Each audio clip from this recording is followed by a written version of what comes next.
WGBH Boston, in co-production with the Maryland Center for Public Broadcasting, and is made possible by grants from the Dun & Bradstreet Corporation, Merrill Lynch Pierce Fenner & Smith Incorporated, Charles E. Culpeper Foundation, the Arthur Vining Davis Foundations, the William and Mary Grieve Foundation, the George Gund Foundation, and Arthur D. Little Incorporated.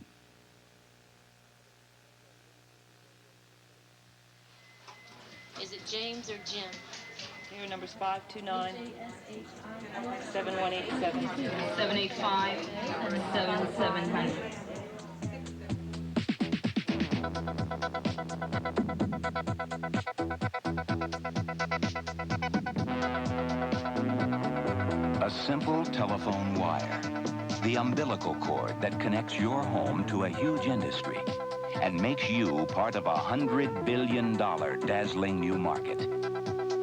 Can AT&T, the monopolistic giant which owns the wire, penetrate the new market and control it? I'm Eric Severide. In a system symbolizing free enterprise, American Telephone and Telegraph is a corporate enigma, a monopoly regulated by a government. The monopoly was officially granted in 1913 for local services. Eventually, AT&T managed to extend it to everything that had to do with telephone communications and equipment. It was the only game in town. But not anymore. With American distaste for monopoly, we finally managed to drag the monopolistic Gulliver, kicking and screaming, into the competitive arena.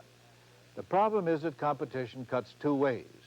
If the little guy can now compete with AT&T in the telephone communications and equipment field, big AT&T can now compete with him in the new computerized information industry, one of the potentially most lucrative markets in history. Is this fair competition? Well, surely it's better than monopoly. Or is it? What is certain is that Gulliver has hardly set out on his new travels, and already the earth around him is shaking.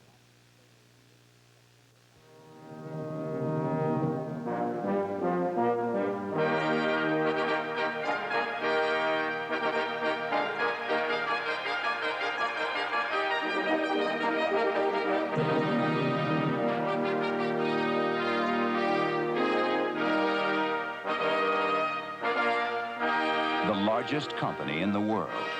It has more than 1 million employees and more than 3 million shareholders.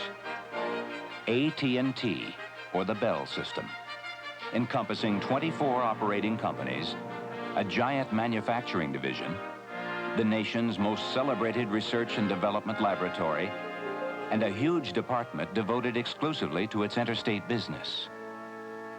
Its assets are over $100 billion. Its profits are $6 billion a year, or $16 million a day, or $11,000 a minute.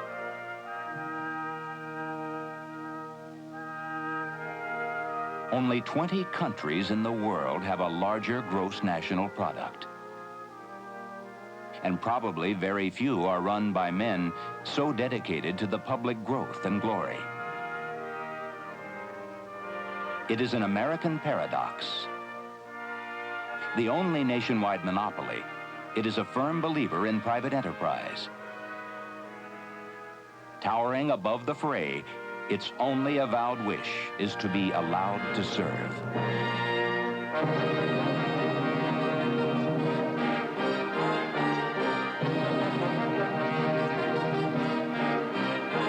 It sees itself as the embodiment of all that is good in America. And its proud flag flies side by side with the national emblem. AT&T is flanked by giants. The Congress, which passed the Communication Act in 1934 and is now working on a new one, more in tune with the computer age. The Federal Communications Commission, which regulates its interstate activity. The Department of Justice, the grim watchdog, which ended one antitrust suit in 1956 by building what it hoped was a wall around the monopoly, and is now threatening to dismember it altogether. Gulliver is allowed to be big, but not too big.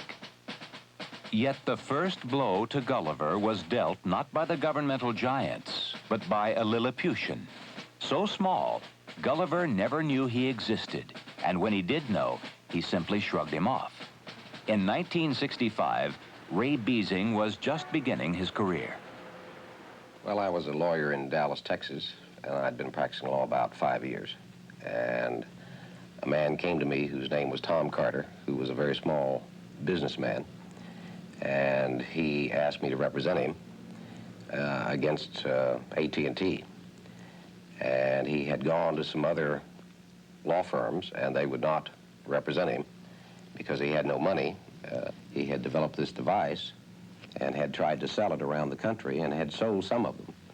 But every time he would get into business and start selling them, then one of the operating companies of the Bell system would find out that a customer was using the Carter phone and would threaten the customer with termination of his phone service.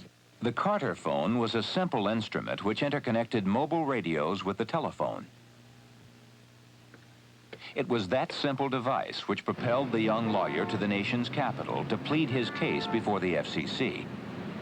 Facing an awesome battery of high-powered AT&T lawyers, it was the stuff of the classic American legend, the little man fighting the big and powerful organization. Bell had won this same issue so many times that I think they came into the trial very confident.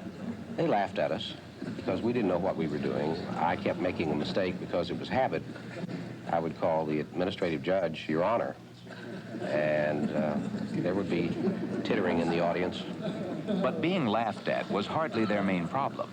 The big problem we had was we had almost no evidence. We couldn't afford any witnesses. A few small-town people paid their own way to come and testify. One was a welder from Ozona, Texas. He was a middle-aged, weather-beaten old cowboy, and when they got a chance to cross-examine him, the telephone company lawyers asked him to explain to the judge the topography of Ozona. And this man did not know what topography meant. And he said, well, just describe the geographical area. And this fellow that looked so much like a cowboy out of a movie set said, well, sir, it's mighty big out there. And it kind of broke the place up. The audience started laughing, and the hearings examiner had to call a recess. Because they did not have enough witnesses of their own, the young lawyers had to build their case by cross-examining Bell's executives. So we did what you would do in a normal jury trial. You just kept on attacking them until one of them would break. And I used the example of a speakerphone. Well, I asked this senior executive of AT&T if it was all right for a person to speak on the speakerphone in the living room of someone's home. He said, yes, that's all right. That's not prohibited. I said, now what if I walk across the room and yell at the speakerphone? And he smiled and he said, well, of course, the quality wouldn't be too good, but that's all right. And then I said, now I want you to assume that there is a man who's crippled, who has to stay in bed all the time in his bedroom, and he has a speakerphone in the living room. So he sets up a little small loudspeaker 6 inches away from the speakerphone, and he runs a wire from his bedroom so that while he's lying in bed, he can talk over the microphone to the speakerphone in the living room. Is that okay? And the witness said no. And the hearings examiner almost leaped out of his chair and turned to the Bell official and said, Did you say no? Yes, sir, I said no. And he said, yes, sir, I said no. And I think at that point, the hearings examiner realized that the whole underpinning of the Bell position just didn't make any sense. It just was not logical, it was not reasonable, and it was clearly a blanket prohibition of all kinds of equipment, whether good or bad. This was the famous Carter phone decision, which gave birth to a competitive interconnect industry ranging from PBXs to key telephone systems to answering machines and automatic dialers, down to the telephone sets themselves. The basic black was all but gone. In came everything from the cordless to the bubblegum phone. A $2.5 billion industry in which AT&T's market share has been consistently eroded.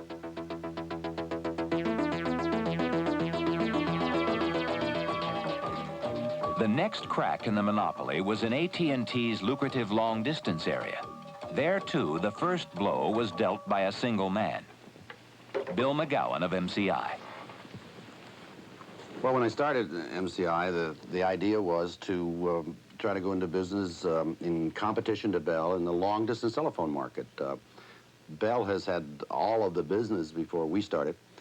And when I checked around Washington and said, why do they have all the business? Do they have a monopoly? I was told, well, they were never granted a monopoly, but they developed one, and no one can fight them. You know, no one can fight City Hall, no one can fight Bell. And I thought, why not? Why not have 2 suppliers, 3 suppliers, 4 suppliers, just like there's 2 airlines, 3 airlines, 4 airlines. And so my first encounter with Bell was after I filed an application to go into business. They opposed it. I often had the impression that when they were talking about us, they thought maybe we're un-American, because someone to challenge the Bell system. I think they always thought that they're written someplace in the Constitution that they cannot be challenged. Bell just said, I remember the words of the man who was running a phone company at the time, said, in a public speech when it all came out, said, we will not accommodate ourselves to governmental decisions regarding competition. In other words, we don't care what the government says, we refuse to do it. They had clearly decided that they were going to try and eliminate us. I remember reading the minutes from a meeting of the presidents of all of the Bell companies together with their chief executive officer, the chairman of AT&T, in Key Largo, Florida. And one of the vice presidents of AT&T was good enough to make handwritten notes of what everybody said. I'm sure that poor man has been beat upon ever since. But in that meeting, for example, Thomas Nuremberger, who was then the president of Northwestern Bell Telephone Company, talking about MCI, said, you bastards are not going to take away my business. But they did.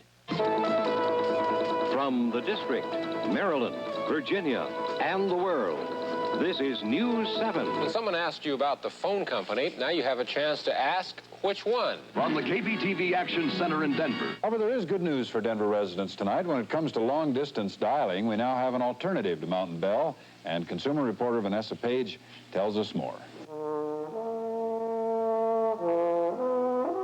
They were rejoicing in the fall of Gulliver.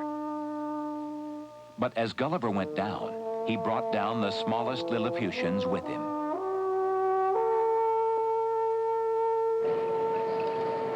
AT&T stock, the famous orphan and widow blue chip stock, one which is held by roughly 1 out of 75 Americans, dropped from a high of $75 in 1964 to $65 to $40, and was recently around $50 a share. AT&T's cost structure, which worked well in a monopoly, was ruinous in a competitive market. Stephen Crust, research analyst at Sanford Bernstein & Company. Yes, the problem is that in order to get to the proper cost-based environment, you need to lower rates on the toll side, which the regulators would not object to, but by the same token, in order to maintain profitability, you'd need to raise rates on the local side. The raising of rates on the local side requires the approval of 50 state regulators who generally tend to act disuniformly and over a long period of time. So that while AT&T must act rapidly to press its position in a competitive environment, the state regulators will slow things down. And it's that bind between market share losses in the competitive market and the inability to reprice effectively as restricted by the state regulator that AT&T finds itself in the middle of. But if Gulliver was down, he was by no means out. His now open eye was firmly fixed on a dazzling new market.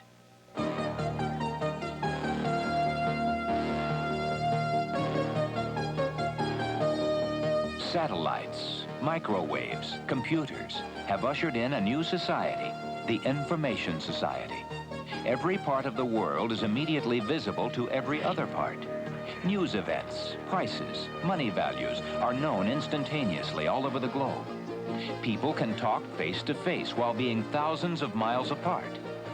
The office place is being revolutionized, threatening to drive the paper economy out.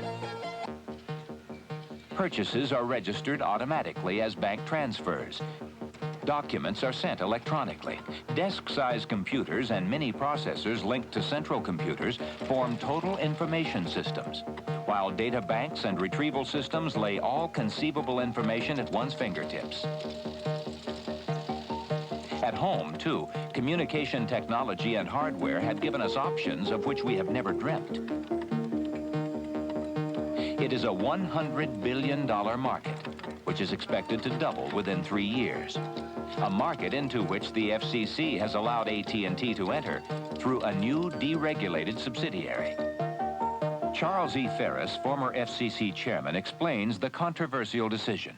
We lifted a barrier by interpreting the consent decree in a way that will permit Bell, under the terms and conditions of Computer 2, to get into the computer field, to make that field more competitive, to get into a field and compete with IBM, to compete with Exxon, to compete with Xerox, to compete with the other many entrants in the computer data processing arena. And that's going to make that environment more competitive. But beside the gigantic Exxon, Xerox, and IBM, there are hundreds of smaller companies founded as recently as the late 60s, which manufacture and provide computer and equipment services. They are hardly reassured by the prospect of Gulliver crashing into their new market. H.G.W. Biddle represents 70 of them in Washington. We don't feel AT&T should own the highways as well as manufacture the trucks and control the loading docks and all the other things that make it possible for others to ship over the highway system. If they can beat us with a better product and better performance on fair terms, fine. But we're talking about the fact that when a consumer buys a telephone answering device and hooks it up to the phone system, by law, they're supposed to call the phone company and tell them. Can you imagine what it's like for a competitor like the ROM Corporation that makes switchboards, electronic switchboards for companies, to have to go to AT&T and say, oh, we're about to kick out one of your switchboards and put in ours, will you make the conversion over with the lines that you control? Good morning, DC homeowner. One industry already knows what it's like to be locked in a competitive battle with AT&T, on whom it is completely dependent, the telephone answering service industry. After years of peaceful coexistence, AT&T has begun to apply pressure for staggering price increases. The average service connection charge, charged to you as a subscriber to an answering service, it's a one-time charge to connect your extension at the service, was in the neighborhood of $20. Very recently in Arizona, they asked that it go up to $240. A concentrator identifier, it's a very common piece of equipment that's used by our industry and by the Bell system to serve outlying customers.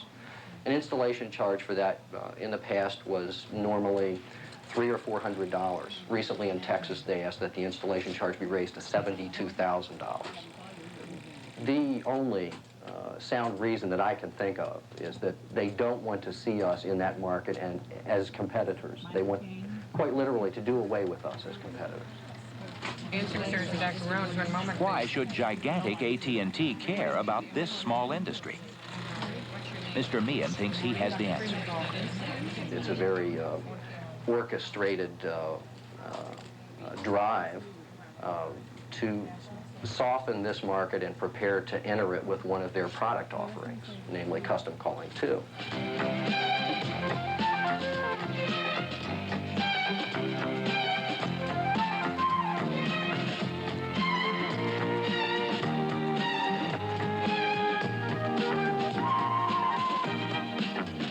Think what it would mean to typical on-the-go subscribers to know that they could have our new custom calling services, which could answer the telephone even when it's busy, take messages, deliver them to the customer on command, and even forward a message.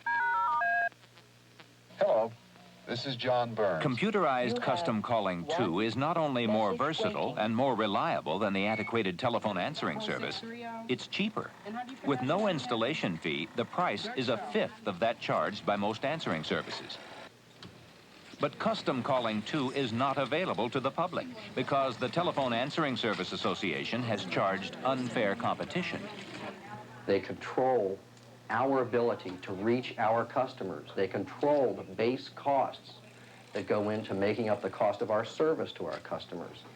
They know every live answering service subscriber in every state. They simply have to walk over to the computer and press the right amount of buttons, and the list comes right out of the computer.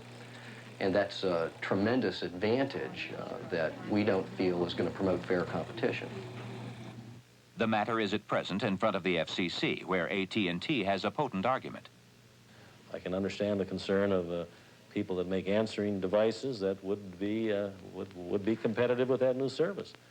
But I think the FCC is trying to foster a competitive marketplace, and in this case, we think we can show that those services carry their full freight, are priced to recover all their costs, and that's the case, going right to the heart that this ought to be an issue that is looked at from a public interest point of view. Walter Henchman, formerly regulation manager of the FCC, is unimpressed with AT&T's concern for the public good. Well, one of the problems in this whole business is that it's easy, and Bell is a master at coming up with simple statements of the issues or of their solutions, when in fact it's a very complex business and very complicated issues. They operate like a lot of competitors operate. They're going to do what is in their corporate interests, and that's fine. That's the way competition works. The problem is that given the power and given the control that they have, when they operate like any other competitor and do the same sorts of things as any other competitor, the outcome is not that you have competition and one person being on top for a while and another person being on top for a while because he comes up with a better idea. What you have is monopoly, because they have all that power that no one else can survive. Is it James or Jim? 529 7187 785 AT&T's great power stems not only from the traditional monopoly of telephone service, but from the telephone itself, or rather, from its wires.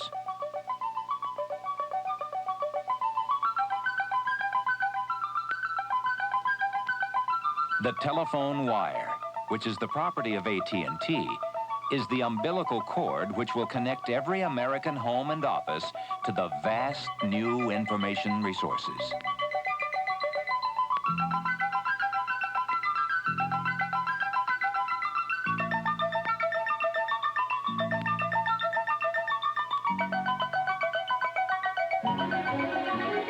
At this very moment, you have access to the world's most advanced information management system, the Bell Network, managing complex voice, data, and visual communication. In AT&T's new advertising campaign, there's very little mention of telephone calls. What is stressed is information and knowledge. The message is clear. With the FCC's blessing, AT&T has entered the knowledge business.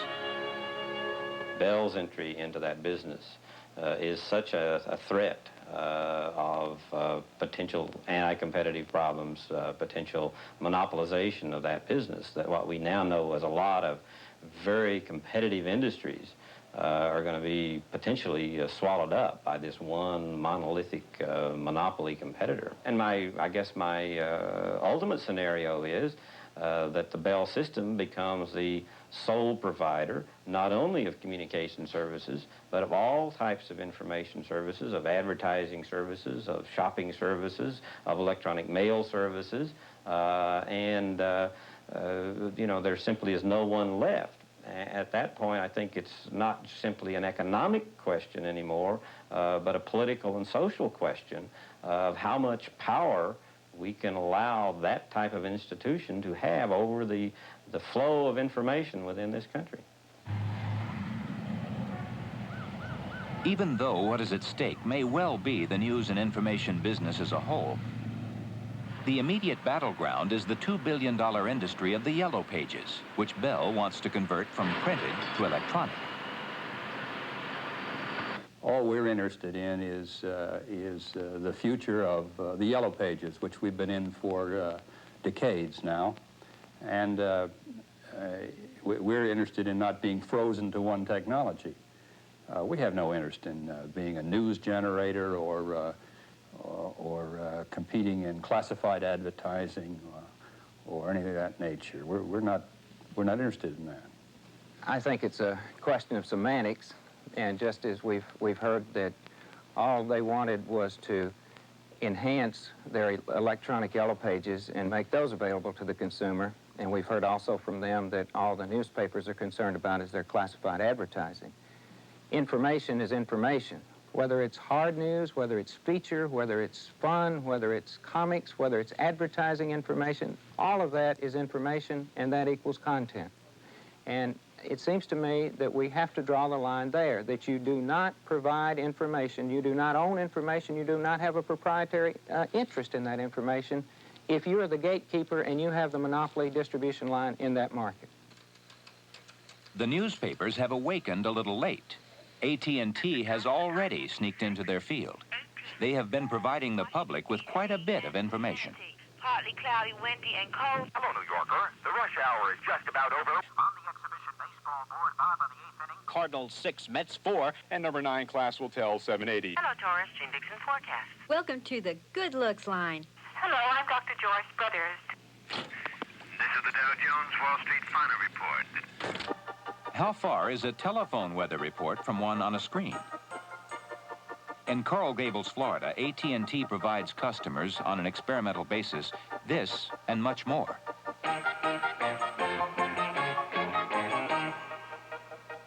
It is information based on newspaper data, and the newspapers are fighting to keep it that way.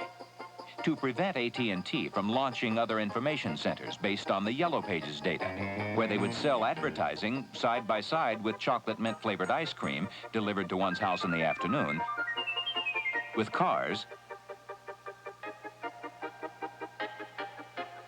houses, and art. But wherever it is that AT&T is going, there may be no stopping it now. The boat has sailed, the rocket launched, and Gulliver is off into the vast knowledge business. Is it good for us Lilliputians? Some of us will benefit from Gulliver's new competitive glow. But how many of us will burn? What shall we do with Gulliver? Tie him up? Cut him down to size? Or pretend he's just a big Lilliputian and watch as he takes off and travels?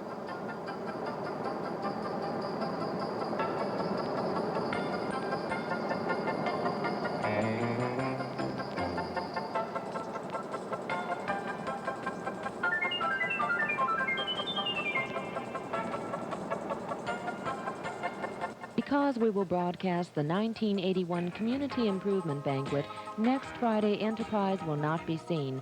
The next episode will run Friday, November 6th at its usual time. Tune in then for another business adventure on Enterprise.